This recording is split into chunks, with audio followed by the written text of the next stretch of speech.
BRS రజతోత్సవ సభ కేసీఆర్ గారి speech కొత్త సీసాలో పాత సారా మాదిరిగా ఉసూరుమనిపించిన పరిస్థితి మనం అందరం ఇప్పటివరకు చూసినాం.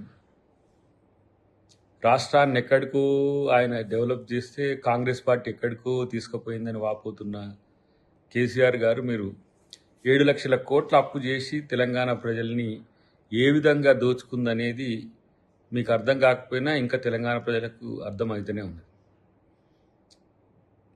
మీరు చెప్పిన ఏ పథకాలు చేయలేదని చెప్పిండ్రో ఆ పథకాలకు సంబంధించిన సమాచారం కూడా మీ దగ్గర లేకపోగా ఈరోజు రైతు రుణమాఫీ నుంచి, ఉచిత కరెంట్ నుంచి, ఉచిత గ్యాస్ బండ నుంచి, ఉచిత బస్సు నుంచి మొదలు పెడితే ఇవాళ పెద్ద ఎత్తున రాజీవ్ యువ వికాసం పేరు మీద స్టార్టప్స్కి సంబంధించి కానీ ఇతరాతర కార్యక్రమాలు ఇవాళ మేము చేస్తున్నవి మీ కళ్ళకు కనపడలే.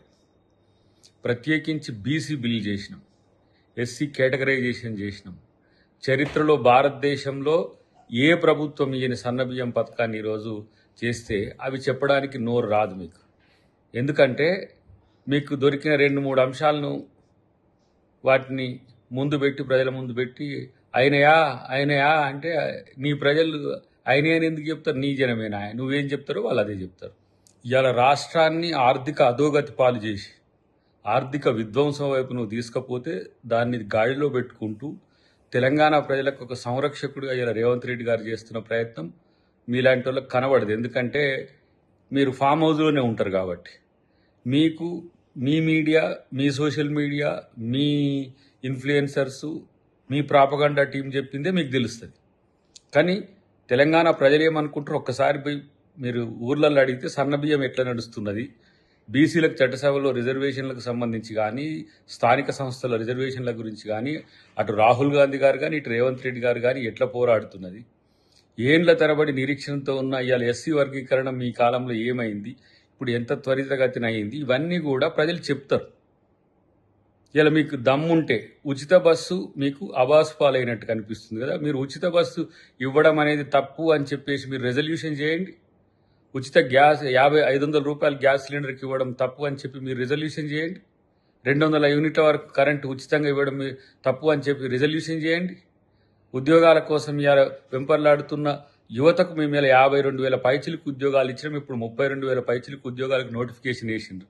ఈ రిజర్వ్ మీ ముఖాలకు 5 సంవత్సరాల కాలంలో మీరు చేసింది ఏందో మీరు ఆత్మపరిశీలన చేసుకోండి. పరస్పరం ఏమంటారు కదా, స్వయం డబ్బా పరనింద, ఇది తప్పితే మీ దాంట్లో ఏముందనేది మీరు ఆలోచించుకోవాల్సిన సందర్భం వచ్చింది. నీ ఒక్కని స్పీచ్ కొరకు ఇన్ని రోజులుగా తెలంగాణలో ఉన్న మీ పార్టీ నాయకులను, అటు వరంగల్లో ఉన్న వాళ్ళని ఎన్ని తిప్పలు పెట్టిండ్రు.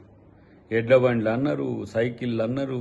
మీ ఒక్కరి స్పీచ్ కొరకు ఇన్ని రోజులు వినలేదని చెప్పి కొత్తగా ఏదో మాట్లాడుతుండ్రని చెప్పి అలా వరంగల్ ప్రజలనే కాదు తెలంగాణ ప్రజలంతా కూడా హింసరాజుగా హింసించిన మీ యొక్క స్పీచ్ చూస్తే ఇంకెప్పుడు మీరు మారుతారు?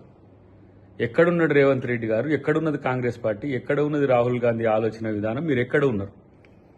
నిన్న భారత్ సమ్మిట్లో చేసిన రెజల్యూషన్స్, హైదరాబాద్ డిక్లరేషన్కి సంబంధించిన రెజల్యూషన్స్ అర్థమన్నా తెలుసా మీకు కనీసం? జస్టిస్ ఫర్ వాట్ అనేది భారత్ సమ్మిట్లో అంతర్జాతీయ ఇవాళ సమాజం కాంగ్రెస్ పార్టీని, రాహుల్ గాంధీని, రేవంత్ రెడ్డి గారిని పొగుడుతున్న పరిస్థితి మీకు కనీసం అర్థమయ్యే స్థితిలో కూడా లేరు మీ నాయకత్వం కానీ మీకు కానీ. కాబట్టి ఇలాంటివి పాత చింతకాయ పచ్చడి స్పీచ్లు విని విని తెలంగాణ ప్రజలకు బోరు కొట్టింది కేసీఆర్ గారు. ఇంకెందుకు ఇలాంటి మీరేం ప్రజలు రెచ్చగొడితే రెచ్చిపోవడానికి ఏం సిద్ధంగా లేరు. కాబట్టి తెలంగాణ ప్రజలు తెలంగాణకి ఏం కావాలని కోరుకుంటున్నారో తెలంగాణ కాంగ్రెస్ పార్టీ చేస్తుంది, రేవంత్ రెడ్డి గారు చేస్తుండ్రు. కేబినెట్ కూడా అంత మొక్కవని దీక్షతో నిరంతరం పనిచేస్తున్న క్రమాన్ని చూసి తట్టుకోలేక ఈర్ష్యతో చేసిన కామెంట్స్ ఉన్నాయి తప్పితే ఇంకొకటి కాదు. ఇలా కాబట్టి ఇలా మీ పార్టీని బతికించుకోవడానికి బీజేపీని ఏదో తిట్టినట్టు తిట్టడానికి ప్రయత్నం చేసింది. కానీ బీజేపీ మీరు ఒకతాను ముక్కలే అని మాత్రం మాకు స్పష్టమైంది ఈ మీటింగ్తో.